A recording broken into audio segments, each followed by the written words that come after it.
From the start of fire use 2 million years ago, it wouldn't be until 4,000 years ago that the Chinese would discover great advantage in the use of fossil fuels for fire.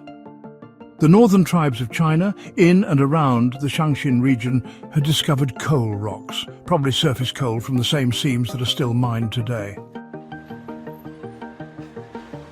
The second great leap in our fire fossil fission history came with the extraction and combustion of fossil fuels, coal, oil and natural gas.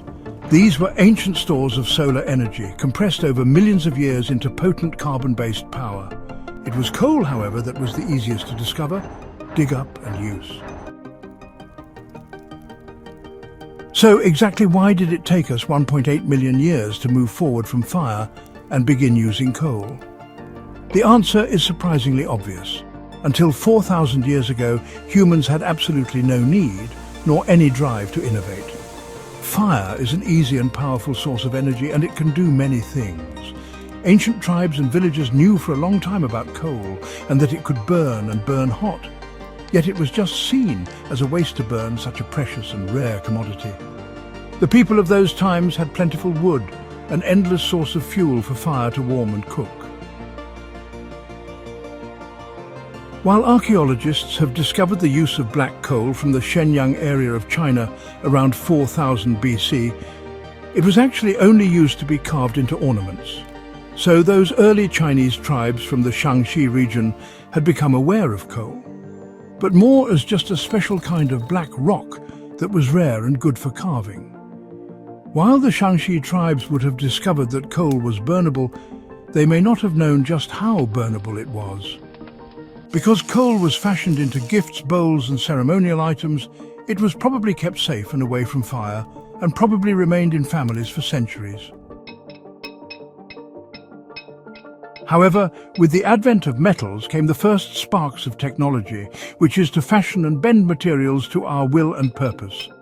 In 3500 BC in Mesopotamia, metal for jewelry became sought with great priority from kings and pharaohs.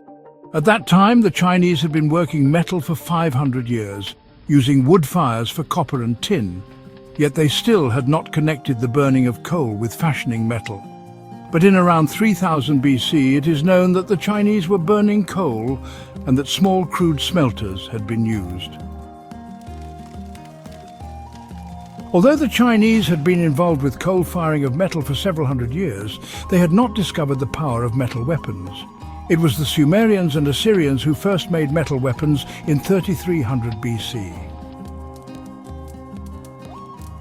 So, at 3000 BC, we had a world suddenly waking up to the heat of a coal fire for use to fashion metal, which was the new emergency technology for weapons. The topic of metallurgy has many components around the world, and metals were being smelted or fashioned in other countries, all having been in the same era. However, China is credited with being the first to recognize burning coal and the first to melt metal, including iron.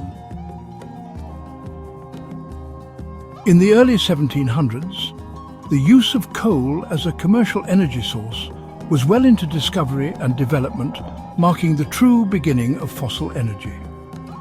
Fossil energy launched the Industrial Revolution, transforming agriculture, transportation, manufacturing, and nearly every aspect of daily life. Fossil fuels enabled unprecedented population growth, urbanization, and technological progress. The carting and hauling of lumber and stone had always been a long and arduous task, but when steam engines appeared, that fight lessened. However, steam engine pistons had up to a half-inch opening around the cylinders, and while heralded as a miracle at the time, steam engines could only haul so much while hemorrhaging so much power. However, coal came to the rescue and changed everything with haulage. Not only did coal significantly multiply the speed and boiler capacity of steam engines, but new steam engines were able to be built with extremely tight fits for the cylinders because the heat of coal had made machining of engines far more accurate. Steam engines were soon able to haul several times the loads of their pre-coal ancestors, as well as being able to climb steeper gradients, which in turn made the engineering of rail routes far easier and cheaper. In 1760, the Industrial Revolution was seriously underway, with coal having proven new capabilities in a range of areas. Steam engines, internal combustion engines and power plants reshaped the economy. Fossil-based plastics and fertilizers revolutionized medicine and food production. With these comforts came costs: pollution, climate change and geopolitical conflict over energy control. Access to affordable mass-produced items such as clothing, furniture and household goods, as well as advancements in transportation and communication.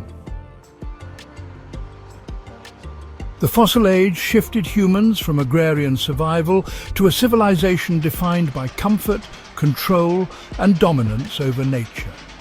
It also planted the seeds of ecological crisis, setting the stage for the next phase of our energy evolution. But the biggest change caused by coal was the production of electricity to the public in 1880. While many electrical items had been available prior to 1880, it was coal that had both and powered generators capable of commercially supplying entire streets.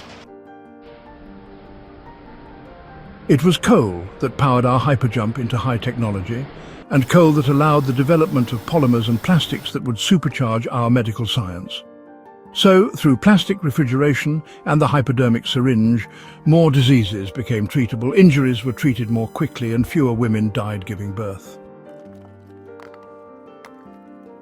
Coal provided the lower class with items they could only dream about: lighting clothes, washing machine, food mixer, refrigerator, meat grinder, wheat grinder, electric stove and toaster, and so many small mass-manufactured items that were previously handmade.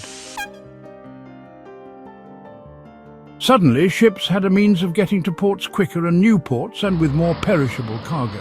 Aviation as we know it could not have happened without coal. There could be no powered planes without a coal infrastructure that would have allowed the development of metal motorized motors. In 1925, just 100 years ago, the first American freight. If the Carboniferous period had not happened, you probably wouldn't be watching this video. Would our technology have developed without coal or gas? No, we would still be locked in early 18th century, though with other technologies emerging. We would not have good motors and we would not have computers. Few understand today the utter and sheer immensity of technological lift that coal provided to the entire human population. Yet all coal did was burn hot enough to forge metal. Alcohol was not a fuel able to burn anywhere near hot enough to forge metal or melt polymers.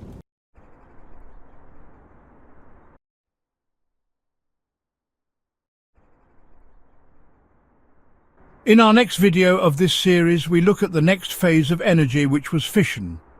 You know, I've always wanted to start a fish and chip shop, just so I can put a sign up outside that says, Joe's Fish and Chips, the hottest chips in town. Thanks for watching, and we'll see you for the next part 3, Fission Energy.